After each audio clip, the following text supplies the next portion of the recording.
The world unfolds differently for each of us. Why? Where do the rules come from?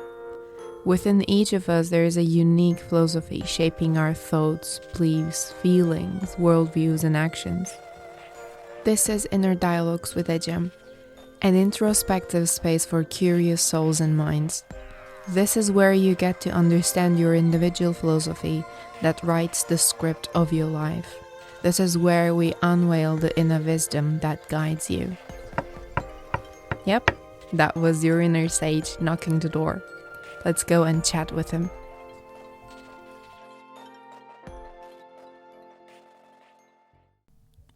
Hi, it's Ecem. Welcome back to Inner Dialogues with me. Wow, it has been a minute since I said that. Well, okay. To be honest, I tried to record it free-flowingly last week or the week before, but it didn't feel right. It felt forced. It didn't feel right. So I guess this is the comeback, for the season, for the second season. So yeah, it has been 7 weeks since I wasn't here, since I wasn't recording and coming up with a new episode, and I feel so ready. And this is very, very interesting that I'm saying I feel ready, because just yesterday, so on Sunday, I'm recording this on Monday, and then I'll probably publish it tomorrow. I try to do it on every Tuesday.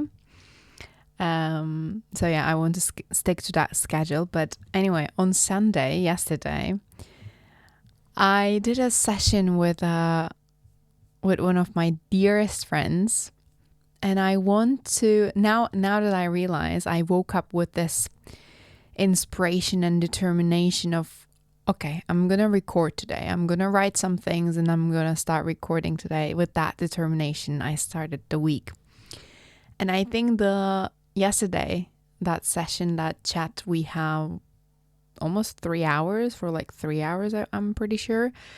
It was like letting off steam.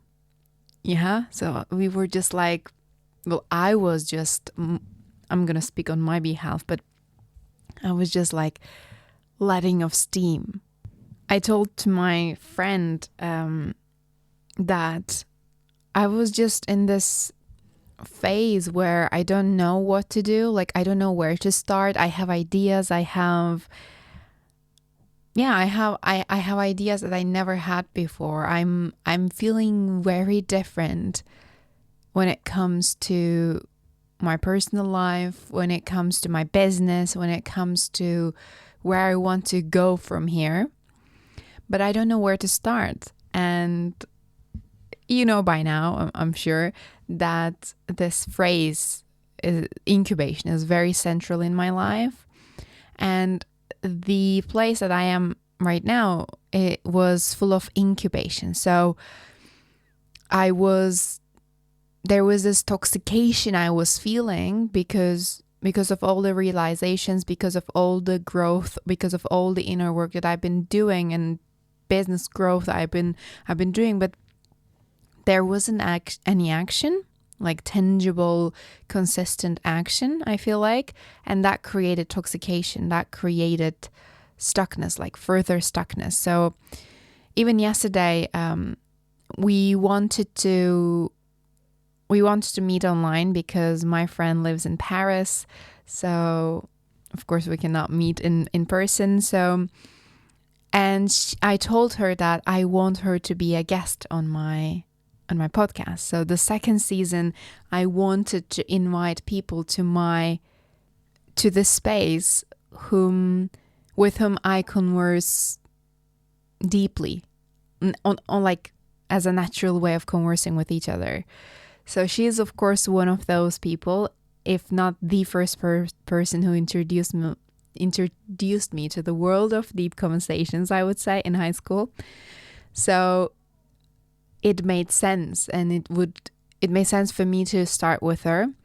but at the same time, I wasn't sure like how I was gonna start. So I said to her, you are one of the people in my life who I can be free with and who I can experiment with.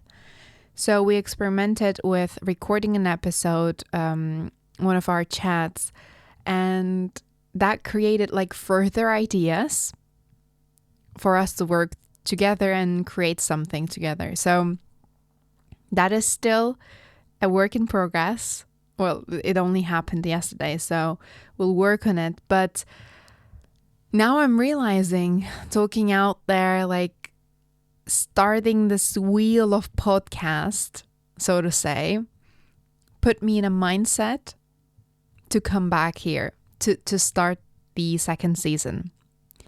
So I told her yesterday that I feel like what was lacking in the conversation and in the recording we did was me embracing the role of a podcast host, or embracing a role of moderator, so to say, and lead the conversation a bit, like having a loose structure, but a structure in mind, and leading from there and holding conversation, not so freely flowing, but at the same time giving space for our natural way of conversing, which will bring the sole purpose of this podcast, deep conversations. Saying this to her, that I wasn't embracing this role of being a podcast host, or the mindset, the mindset of having a podcast and having a space where you can share your deepest thoughts and contemplations. I wasn't in that mindset for like 7 weeks, and that's why it was feeling forced to start the second season, to start running the same wheel, so to say. Just admitting that out loud, which I wasn't realizing before, I think, which, I didn't realize before I said this to her. Once I admitted to that, I think it opened up something in me. And this morning I woke up, okay, I have a topic. I'm ready. Like, more than a topic, I'm ready. I'm ready to start from somewhere.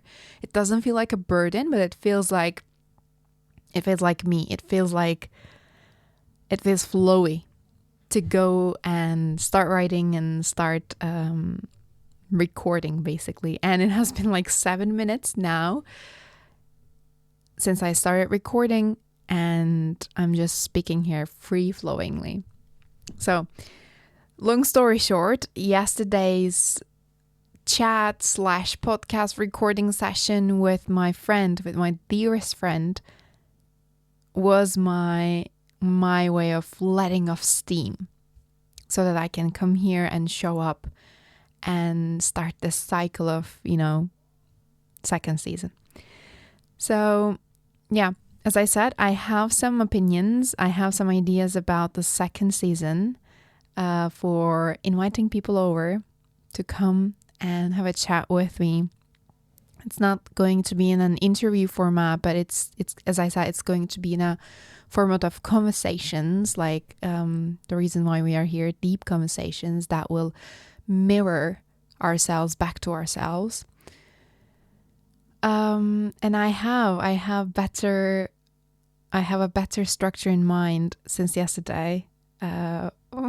And it's very interesting because the inspirations are coming from this very weird random things in my life since I woke up this morning, like how the structure can be a bit different when it comes to like when I host guests and etc. And that is the magic of cracking something that you hold inside that you didn't know that you were holding. Once you crack that up, once you admit to that, admit it out loud, sometimes it is the way to crack that stuckness. It creates this freeing sense of, oh, okay. Now everything can be an inspiration for me. Now everything can be an answer for me. So yeah, this is where I am at right now. And when it comes to the topic for this very, very first episode of the second season, is this very, very brief chat I had with a previous client of mine. Well, she's a very dear friend to me right now. We just had a very little chat, like exchange of texts before I went to bed last night. And it was about resistance. And at that moment, when I said a couple of those words that I'm going to share with you in a moment to her, I was like, this is what it is. This is what it is, you know? This is a topic that lights up my soul. That is like, that is a fire that I have currently within me with which I can create further. And that's basically how I created the whole season 1 with that fire, with that spark of, let me discover this, let me unpack this for myself. That's how everything starts in my life anyway. So yeah, let's start then. Let's start conversing. Let's start unpacking. I'm really, really happy and I'm really excited to be back. I don't know what the second season will hold for us, for me, but I'm so excited. I'm so excited. I told this to my previous coach that I feel like the new year 2025 has started. And what I meant by that was this feeling that I was experiencing after making some critical and foundational changes in my life as a result of an accident that happened to me, that I went through.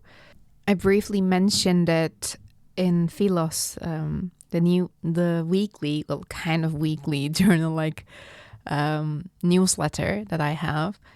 I mentioned about it and how what kind of changes I made in my life and in my mindset, in how I feel about life and how I show up in things.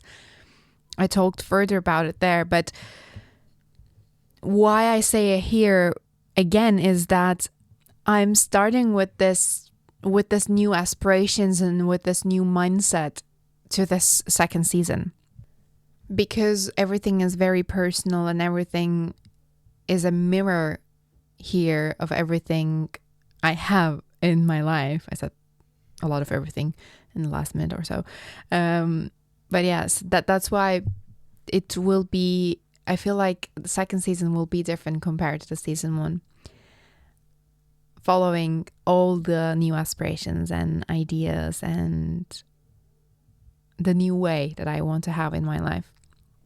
Okay, without further ado, let's get started because we are 12 minutes in it anyway.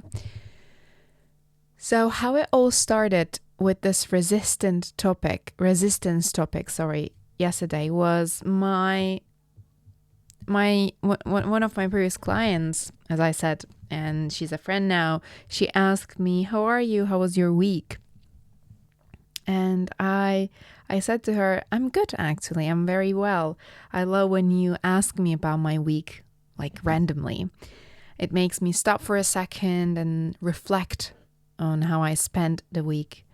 And I told her that it was full of everything, every feeling. I was uninspired. I was happy. I was feeling complete and whole. I was genuine. I was full of love. I was stuck with action. I was inspired. I was this, I was that. But at the end, I'm feeling a change is on the horizon. I don't know what it is yet, but I'm ready. This is what I said to her. And then I texted her saying that, I mean, it is life. I guess this is life, no? Being full with everything. As long as we allow all the things to be experienced, we feel good about life. This is what I said to her. And she sent me an Instagram reel from this guy that I didn't know before called Aidan Spencer about the topic of resistance. There he was saying suffering is always resistance. I was like, that is so true. That is very, very true. And I said to my friend that I've recently realized this tendency we have as humans toward resisting to go through bad feelings, quote unquote, and difficult experiences. We don't want to live them. We want to go through them quickly. We want them to end quickly. We want to be on the brighter side much quicker. We don't want to sit in the discomfort. And that creates a resistance toward experiencing them fully, even if they are difficult, challenging, and hard to sit with. And I think finding ease, flow, and not being resistant even in these challenging situations is what gives us the freedom to create further with our lives. Once I said these things to her, these are the exact words from the text messages that I sent to her. She said, "This phrase highlighted to me, resistance is the unwillingness to experience." And I was like, there you go. I missed that one. This is what I said to her. And she said to me, what you basically said about we have this tendency we have as humans, toward not resisting to go through bad feelings and sit with them and wanting to be on the brighter side quicker. This is what it is, actually. This is the unwillingness of experience. And this unwillingness to experience is what creates resistance and suffering at the end of the day. In the video that she sent to me, the guy was also saying that there are probably two things that are creating resistance in your life right now. There are probably two things you are resisting right now, which is either the story that you hold in your mind or an emotion that you hold in your body and you are avoiding to let it go. You're avoiding to admit it. And the thing that I shared at the beginning of this episode about yesterday, the chat I had and the podcast recording session I had with that friend was my way of letting off steam. And why it was letting off the steam was because I vocalized how I've been feeling. I vocalized I'm not embracing my role as a podcast host, as this builder and inviter of this space of deep conversations. I was feeling stuck with all the ideas and with all the inner growth that I was been doing because I wasn't taking any action. So addressing this emotion and feelings, and even I think it's a story in my mind as well, admitting all these things out loud made me unlock the freedom that I can have. And he says in that video that once you start feeling what you have been avoiding, magical things start to happen. I mean, look at it. I vocalized how I've been feeling about the stuckness that I've been in to my friend yesterday, and this morning I woke up with this mindset and this inspiration that led me to start writing, that led me to start creating. And it's very funny and ironic because I didn't have this experience last night as I was chatting with my previous client. I didn't know that, I wasn't aware of the fact that I released something. I admitted out loud something that I was holding within. And it was going to create this flourishing in my life and will create the cycle of further creation. But it did. At the end of the day, at the end of a couple of hours later, it did create this new creation, and magical things start to happen because I allowed myself to experience. I allowed myself to flow within all the things that comes to me. And this wouldn't come to my mind, but one of the things that that my previous client said to me at that time was this. I think this has to do with being and doing that we talked before. She said, like, there's this acceptance of experiencing what you're experiencing and not resisting toward what you're experiencing. And I wouldn't think in this way that this whole like experiencing life with every feeling and every experience, I wouldn't think it as a being and doing, but it is exactly being and doing. Instead of pushing and forcing any kind of doing, it is about being and sitting with everything that comes in our way.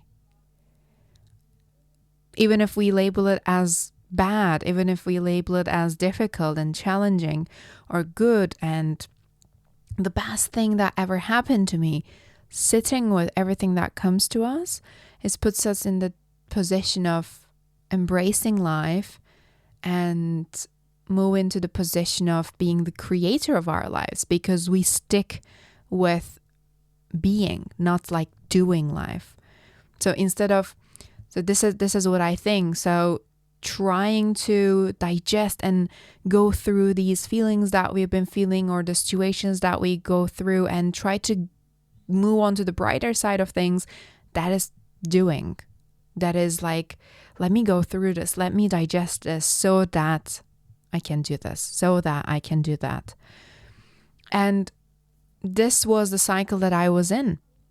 And it's not that, oh, I'm on the other side of the bridge and everything is past now.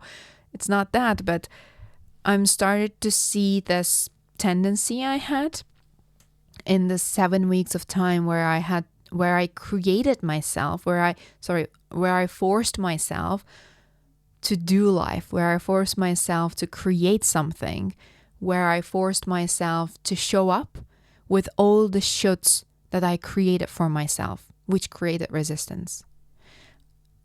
I had ideas, as I said, I had new aspirations, I had new inspirations, but I couldn't act with them in the way that I wanted to act because I was forcing myself to do something. I blocked myself to flow freely without any resistance. And I think this was the being and doing part that I missed in this period of my life. I recently created this letter, I'm going to say, to my 25-year-old self, with which I created a video about it and posted on my Instagram account. Maybe you've seen it, but it was such a beautiful way to summarize how I've been feeling lately and the vision that I hold for this upcoming year. And all the things that I said there have their seeds way earlier in the year about this conversation that I hold with a different friend of mine about adulthood, actually. It was such a beautiful conversation highlighting how I was feeling, how I am feeling, better to say, in this period of my life. The whole conversation started with me sharing an excerpt from the book I was reading at that time called Designing the Mind by Rainey Bush. I'm pretty sure I've talked about the book briefly as I was reading it during the last parts of season 1. So here is the passage. Quote, "Something strange often happens once one has reached adulthood. Life stops pushing. The rapids that once left you with no choice now leave you in a pool of all the choice you ever wanted. Sure, occasionally your life gets shaken up unexpectedly, but for the most part your precious balance remains undisturbed. Even stranger, it starts to feel like you're being pushed in the opposite direction. The pressures, social and biological, that once forced you to change and adapt have abruptly decided it's time to settle down. It's time to meet someone, the last someone. It is time to settle into a good city, job, and home. Now the people insisting on change and growth are the stunted ones. It's time to commit. Eventually, it becomes clear that your comfort zone isn't really supposed to be expanding anymore. So you cave in, and it's not so bad. You meet someone you enjoy being around and start planning your life together. You get a nice house and a job that you don't hate, and you made it. You have achieved the life everyone wants. The life adolescents wouldn't let you have. A life that never forces you to change. That keeps you in that warm asylum of your comfort zone and never throws you into chaos. End quote. There is a lot to unpack there, and it just doesn't end there. It goes on and on about, and it goes and it connects it to the idea of decaying and losing the parts of your personality that you didn't even know it was there, etc., etc. So it is a whole topic that can be discussed on its own, but we talked about it with my friend for days about this specific passage. And one of the central things I think here Ryan A. Bush says, Mr. Bush says here, is that life stops pushing once you reach this threshold of adulthood. I don't know why, but when I first read those lines, I thought about the teachers I had in elementary school, middle school, even in high school, who pushed me to change where I sit in the class. Like, I don't know if it was a thing in all around the world, but there was this weekly, sometimes monthly change of seat plans that was happening in classrooms.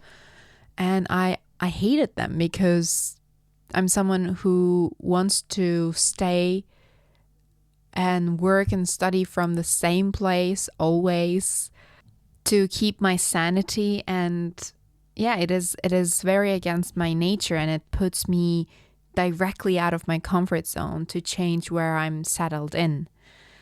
So I thought about these teachers I had who forced me to change my seat in the class. And that time it was an external force of change coming towards me when I was, younger.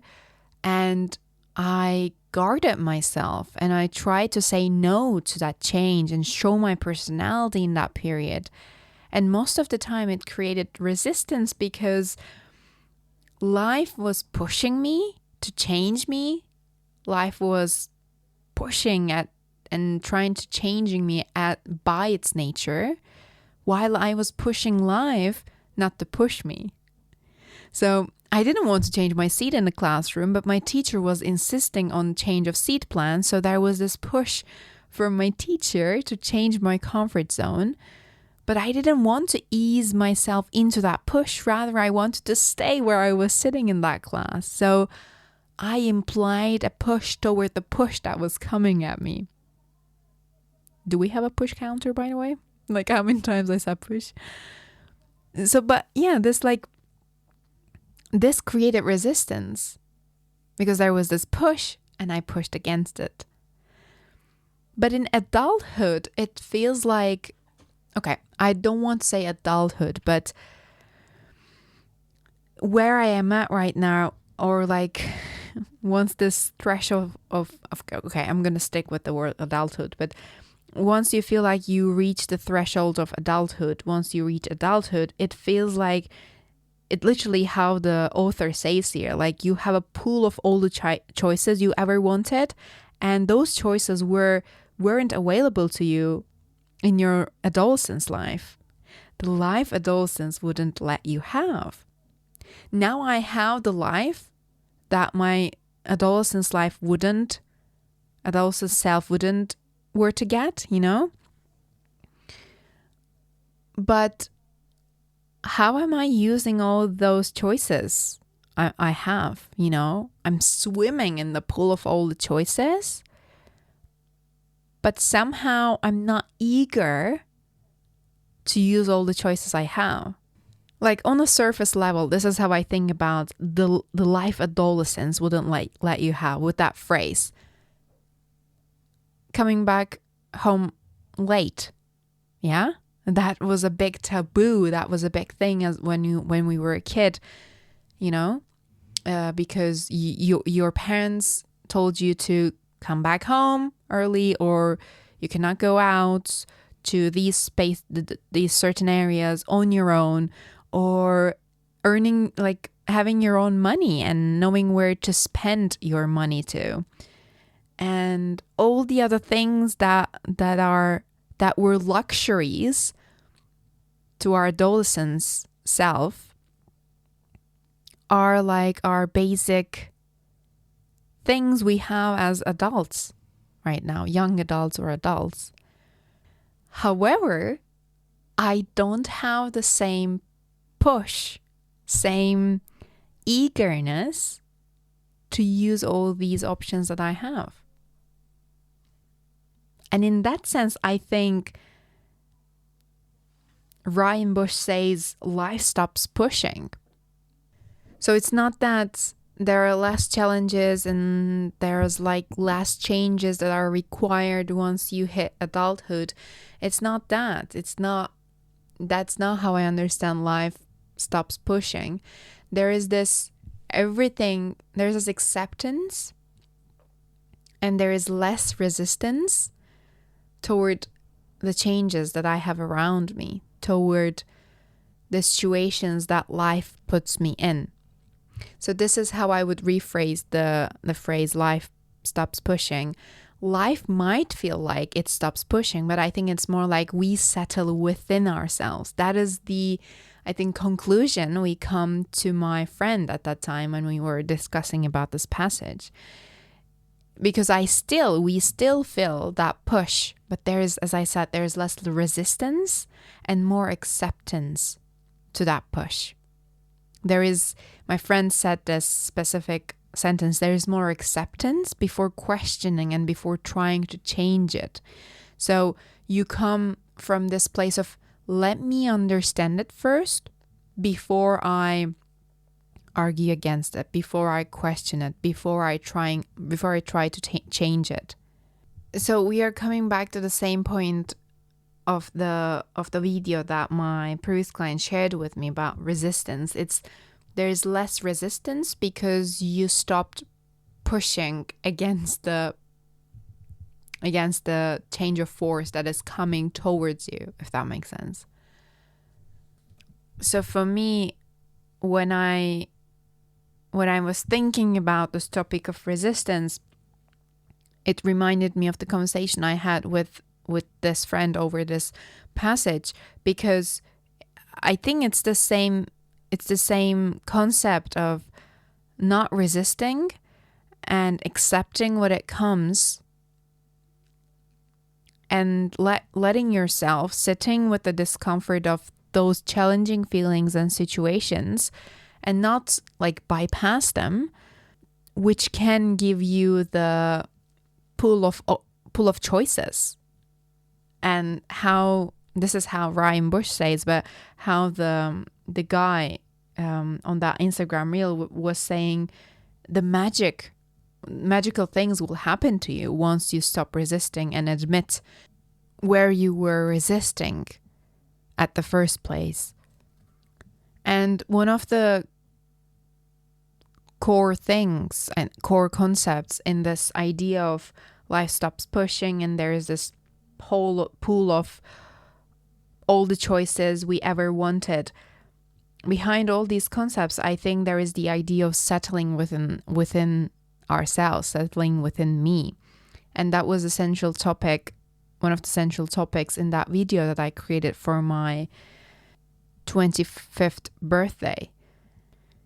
And it was one of the things that we discussed with my friend at that time about when we were discussing this passage. She told me that she's more settled within herself, within the state that she is in. And I call this the witness state that I also previously mentioned and named it as. I don't get overly excited and happy over things and situations anymore.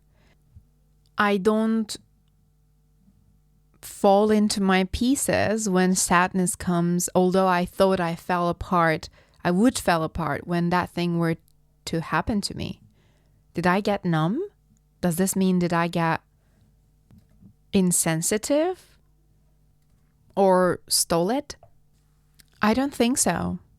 I don't think so. I think in the episode where I talked about the witness state, I feel like I feel like I'm watching things as they're happening to me, and that this creates this experience of, let me try to find a place where I can sit and live in this situation, in this experience. And that for me, that is moving from the state of victimhood to creatorhood, to witnessing. And once we are in that witness state, in that witness mindset, it may feel like there are more options. There are more options to discover, but there is not much change because we are not stuck in this drama narrative. There is not like a lot of drama going on because I just chose to stay as a watcher, stay as a witness to all the things that are happening around me. My friend said to me in that conversation we had, she said, even love settles down in a relationship. It shifts, but it settles down. In the first times, I said to her, in the first times, like the novelty is there, right? Like love is experienced as like big feelings like passion, excitement, tension, and many other things as well. But as things settle down and as two people settle down within that relationship, within each other, love shapeshifts. The love you have toward your partner when you're in your 70s will be different from the love you have in your 50s, 30s, 20s. And it is not about the age that you are in, but it is about the mindset that you're in, of course. So it is still love, but there is a field of different expressions. There is a fruitful land of different expressions of it, of that love that is now available to you just because you settled in that relationship, which put you in a pool of all the choices you ever wanted, as the book says. And I think same thing can be implied to the things that we do in life, to our desires, to our passions, to our dreams. When we want something deeply, it can create resistance in our lives as well, because we hold on to it so tightly that we don't allow that thing to depict itself, to become reality in our lives in different forms. And I have a very solid example for that. My friend, she asked me at that time when we were having that conversation, she told me, you once told me that you didn't see yourself living in Turkey. You were feeling this push towards living abroad and not settling into one place. How do you feel right now, considering you're 25 and still living in Turkey? Do you still feel that push to live abroad? She told to me. And at that time, I realized, as I was sending her a voice message, I said to her, I think I'm fulfilling the real intention behind moving and living abroad. And now I'm looking back at my reply. It is basically, I let go of that desire, I let go of one form of my dream to happen in the exact form that I wanted to be happen. And that created a space for my dream to reveal itself in other forms. So I discovered my intention behind me wanting to live abroad. And now I'm at a place in my life, I'm fulfilling that intention. I'm creating my life with that intention, although I'm not living abroad. The other option could have been me trying to create ways for myself to move abroad and not settle into one place, which is great. But if they weren't become a reality, and if I were to still stuck with them, it would have create struggle. It would have create suffering in my life, because I would be holding onto that desire so tightly that it would create resistance. And I think it was the same for me in the 7-week period where I tried to create a podcast episode in the last couple of weeks of it. But now I'm realizing I was resisting to take any notes, and I won't immediately push record button and start recording it. And when I did that a couple of weeks ago, it didn't work out. It didn't work out. This time I admitted to myself that I had some ideas and I needed to brainstorm and journal a bit before I started recording. And I thought it was going to be the episode script, but no, it didn't work out in that way. After pouring out what I have in mind, the story I was holding on to, I let go of that resistance. I wanted to hit record button, and look at me now. We're back to Season 1, Episode 1, where I'm free-flowingly speaking without any script. By the way, I wanted to make that a tradition, every first episode of every season being script-free. And here it is. It's happening. It happened. We are 41 minutes in, and it happened. I recorded the first episode of second season of Inner Dialogues with Ecem, which I'm very happy about. And I cannot wait what the future will hold for me, will hold for us, will hold for this space that we are creating together. I feel like it was the perfect beginning I could ever imagined to start this new season, to start this new phase in my life, aligned with how I feel and how I want to show up. It was such a last-minute topic that I didn't know that I was holding within.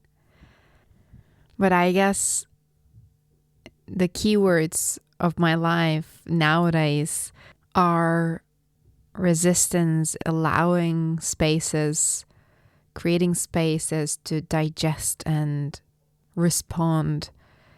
It is settling within, allowing to feel it all, experience it all, not rushing. And I guess being okay with constantly figuring out life. I would be curious to understand what it means for you to settle in with yourself. For me, settling in with myself means allowing myself, as I said, allowing myself to feel and experience whatever that comes before I react, before I respond or try to change it. It means self-trust at some point, trusting that I will go through everything with my own resourcefulness, quote unquote, good and bad feelings and situations that are challenging. I will sit with them. I will sit with the discomfort and not gonna bypass it. And at the end of the day, at the end of everything, I will keep a witness mindset. This is how settling in with myself feels like in the last period of my life. So, as I said, it was the perfect way to start the second season. And thanks to that lovely chat I had with my previous client. Now I'm just going to text her saying that I recorded an episode right after our lovely chat. And I just want to end this episode saying that the sentence that made me come back to the season was actually two sentences. Suffering is resistance, and resistance is the unwillingness to experience. So I would rephrase it as unwillingness to experience is what creates the suffering. I was unwilling to experience the stuckness I was in to create further. I was unwilling to face with the worries I had. I was unwilling to be okay with not taking action.